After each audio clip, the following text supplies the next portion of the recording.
How's it going, guys? Oddly unorthodox. Running it back on another Total War gameplay.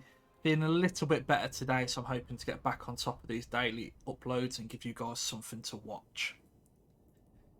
Gone for a good old-fashioned Dwarven build.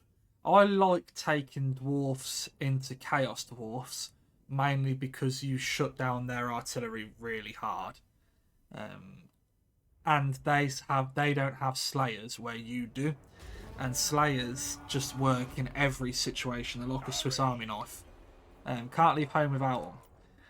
So the simple starting build for me was triple cannons, double Slayers to cover the flanks on the cannons, double Dwarf Warriors, and I like Thoric Ironbrow on his anvil. I do think he is really quite an exceptional lord in the fact you can slow things down, give armour, and then also you get the damage buff plus the fear to all your allies as well. My ally's gone with this huge, and I mean huge, bundle of Chaos Infantry and Valkyr. Fair enough. And as you can see, the enemy we are playing against Warriors of Chaos with Azazel and Chaos Dwarfs with a Sorcerer Prophet of Fire. And he did bring a Magma Cannon as expected, but obviously I have triple cannons, so there's no way he's going to be able to compete with that. So the first thing we do is we start noticing where we want to go, start moving infantry up, see what the game plan really is. At the start of the game, I like to have a quick look and see what I can see on the map, see what sort of build the enemy's gone for, and where they're going to think about contesting me and stuff like this. Dwarf Warriors just breaking the features of the map, and you can see I didn't ask them to fire at the Marauder Horsemen, but yeah, they did a fair amount of damage, took out 13 models, so I'm not going to complain. And then we start to push up. I like to bring Quarrelers out early, mainly because I think that it's always quite nice to have a bit of ranged fire support for your warriors, and if they do jump on top of your cannons, your Slayers are going to be fighting them, but it's nice to also have your Quarrelers to help deal with the situation as well. So the Magma Cannon does outrange Dwarven Cannons by 10. How's the missile strength? 191. Jesus, they're quite good, the Magma Cannons, by the looks of it. But let's have a look, and we shall start moving up. I can start seeing some Dwarven Chaos Warriors and stuff like that, so I'm going to pepper them with the cannons first. They cost more than just shooting Marauders. With the Dwarfs, it's all about slow and steady. Don't want to run in there straight away and just get surrounded and make our cannons easily taken out. We want to do it slowly and steadily, move our firing lines up, bring out more units, more Dwarf Warriors, bring your Slayers forward like I have here to secure my flanks, and then move up a tier at a time. You can see here I'm now peppering his blazing beards of Azarek, but I have now got in range of his Magma Cannon, which is not pretty. Does a lot of damage to my Dwarf Warriors. So now we really start to push up. We've got enough units out that we can cover our back. Squad of Thunderers, absolutely love Thunderers. I think they're absolutely ace. Great unit for trying to shoot down things. Obviously they suffer a bit with the Arc of Fire, so they need good lines of sight, but they just melt things they put their shots into. So you can see that we're now taking the fighting objective 2. I can see the enemy is really wanting to force a fight here. He's brought everything up here, and so I'm going to let Khorne take that fight. Mainly because it's allowing me to get into a better spot. This fight here I'm winning. So now that I've got enough support, we bring the cannons up full speed to take out that Magma Cannon. He tries to send some Marauder Horsemen down to support, but I'm just going to shred them with Quarrelers and stuff like that. They're not going to stand a chance. So you can see here the plan is I'm moving up. That Magma Cannon is doing quite a lot of work, so I'm going to shut that down shortly. But you can see the Marauder Horsemen can't stay here. They're getting peppered too hard. And you can see they're getting absolutely broken. And that's them broken off.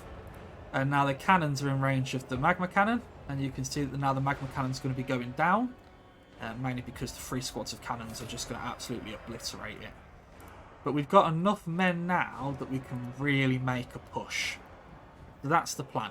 He's really heavily investing up here, like both legendary lords, all the summons are going up here. They really want this fight. But if they're all going to fight on one objective, no problem. I've got no interest in fighting one objective, so I'm going to start pushing. You can see that as soon as we get enough men up here, we are going to send some Dwarf Warriors, but obviously they're a bit slower, and also some Thunderers to help as well. We're going to then push for objective 1. Because I've got artillery advantage now, I've got complete and utter artillery dominance. They're going to have to fight on my terms, which allows me to pick out the units I want. Unless they go push the top really hard and then flank round the back and try and catch you from behind. But I did keep some Slayers back here just in case. Slanesh cavalry or something like that sneaking around. But as you can see, we are now pushing up. You know, we've sent squads up to deal with their units. Objective 2 is ours. We're going to send the Thunderers up here to put some shots into the Sorcerer Prophet. Try and help out Valkyrie a little bit. And now we're going to go push for objective 1 as well. And you can see that the cannons are just physically taking apart anything they touch. I think I've got them going after the Chaos Warriors again now. As you can see, you know, they're taking chunks out of those squads. And surprisingly enough, Khorne is still holding this objective against 2. So you can see he's doing absolutely amazing work. But I built my army about being a bit slower, so you'll soon see in a minute we'll really start to take off. Got Thoric coming up, got some Longbeards coming up. And now we're going to really start punishing the enemy. And you can see here that we were putting decent shots on them with the Thunderers. Hurting the Lord. And then now we're going to go take objective 1 as well. The cannons are still shredding those Chaos Warriors. And you can see that this objective is now mine. So now I'm going to move up a lot more infantry, secure it, and then look to push up to fight on this objective 3. Because if I fight them on objective 3, it doesn't matter if I hold it or not, because I hold the other 2. So it's all about buying a bit of time.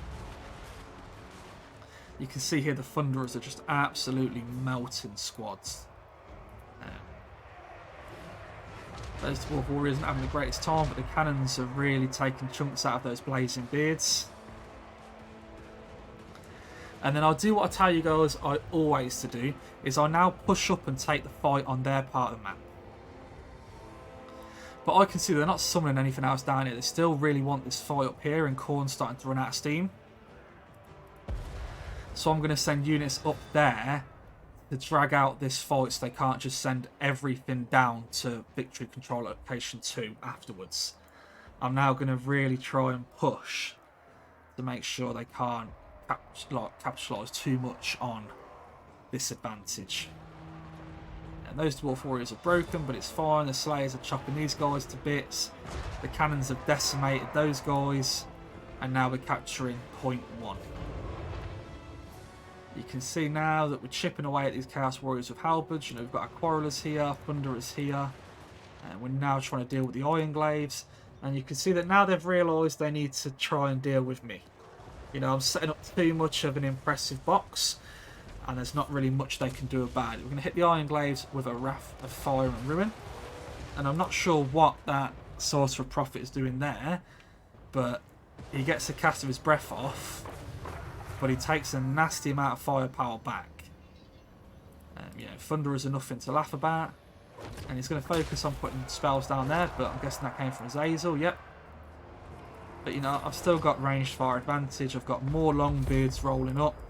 You know, Dragonback Slayers, which are going to be an absolute menace for this Lord, as well as Azazel. There's nothing about to do. He unsummons Azazel at this point. Sort of a smart call by him. And we continue pushing them in this section here. You can see objective 1 is as good as 1. There's nothing they can do here anymore. So what I'm going to do, I don't know why those Thunderers are going to punch them, but more the merrier, I guess. So Valkyrie playing with a sliver of HP, using a Demon Shield. And you can see that his Prophet is going to go down. That's going to be the death of him. That Burning Head not too effective because it's now just chipping away at his own units instead. This is quite a nasty fight though, you know, there's got Bull Centaurs in there. a lot of Bull Centaurs, and then Aspiring Champions as well. Iron Glaives shooting in. Fire Glaives, sorry, not the best sort of fight for me to be in.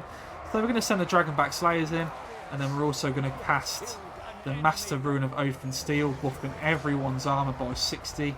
Suddenly Chaos Warriors are just, like, Dwarf Warriors are set of 160 armour. Absolutely insane. And we've dealt with a fight here.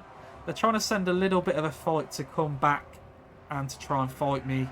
And you can see they're trying to send Bull Centaurs around to shut down my cannons, but the Dragonback Slayers are just going to have an absolute dream chopping through them. I'm pretty sure they take away speed when they hit them.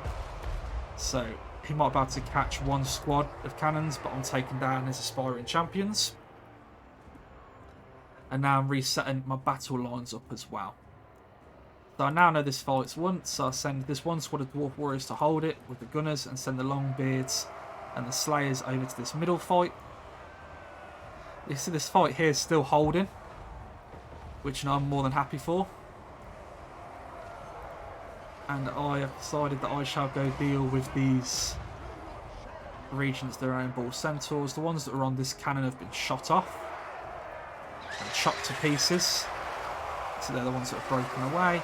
And now we're going to go shut down these as well. It does send a Feral Manticore in to try and break my cannons again. But I'm more than happy to take this, because in a day I'll just turn the Thunderers on him.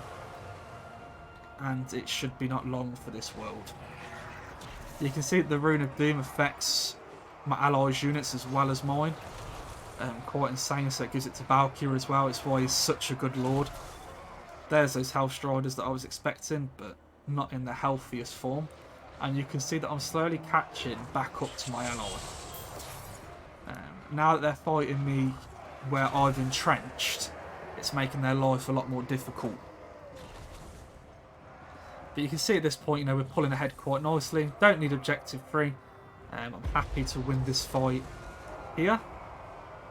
And at the minute, my cannons are just popping shots. What are we popping shots into? These guys are taking out more of the Horsemen throwing axes. Is that another Magma Cannon? Yeah. So he does roll his Magma Cannon back up over here, but I'm pretty sure we send some Dwarf Warriors. You have to trap it up in melee so it can't get its own way. And we send some Slayers up as well to deal with that problem. We chuck all of our Dwarfs back on the cannons. We tell them to, you know, pick up your cannons and start shooting again. There's still juicy targets to shoot. And you can see that is exactly what they do. Get back on the old cannons. And you can see we're now going to be aiming for these Dark Reavers, I think they're called. Dark Ravagers. All 3 cannons still got ammunition. So I didn't really want to unsummon them and then resummon them, because I'd have to walk them back up. So I'm going to use the rest of the ammunition they've got and then look at unsummoning them. I mean, these guys ain't in a too hot situation. They're being chased by Dragonback Slayers and 2 squads of Longbeards with great weapons. And in a minute, one of the funniest things that I always love to see when playing the Dwarves happens. So you can see that I have now got my advantage here. Second point's mine. Held quite nicely. Still winning the fight here. More than happy about that. Yeah, these Slayers are still chopping into the Magma Cannon. And then the Thunderers we've still got here chilling. Not sure what that was. I'm guessing it was a shortcut of some kind. One that I'm not too sure of. So, as you can see, rocking up. And he summons his Sorcerer Prophet of Fire again, bringing him back. But the cannons don't care. They've got a Feral Manticore in their back line. They're just ripping shots into him. And you can see that he's being chunked already, losing quite a lot of HP. And you can see that there is nothing they can do to really stop this. I've got some Quarrelers here shooting into the Marauders, but that's fine, you know, the cannons are turning. They'll keep popping shots into that Sorcerer Prophet of Fire. Not wanting him to really get away with what he's doing. We'll send Thorican as well to beat him with his anvil. You see that the Slayers are still, 5 of them left, still being annoying on that Magma Cannon. You can see he's trying to buff his Sorcerer Prophet, but I slowed him down just so he can't run away.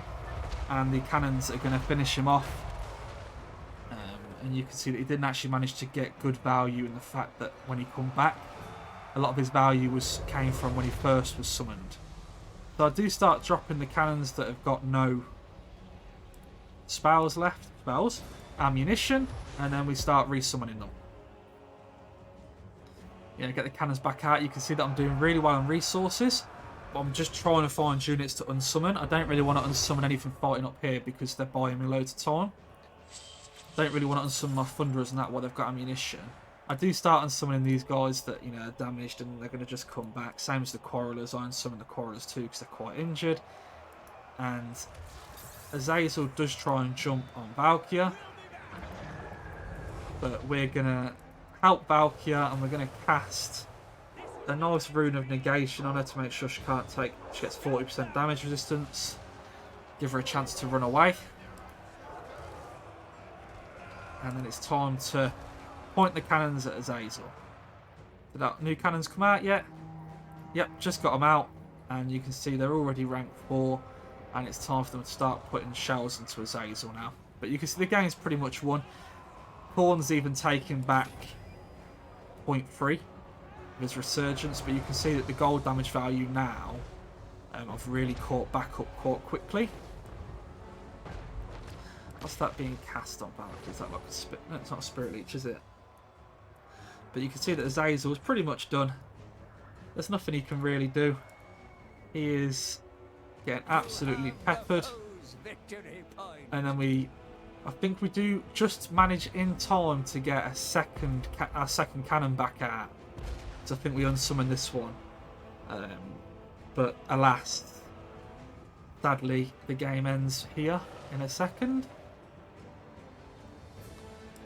And you see that Valkyrie even managed to stick around the whole time. Let's have a look at some of these values, see what we are working with. Slayers, always bring them. Sometimes they don't make any money, sometimes they make their value.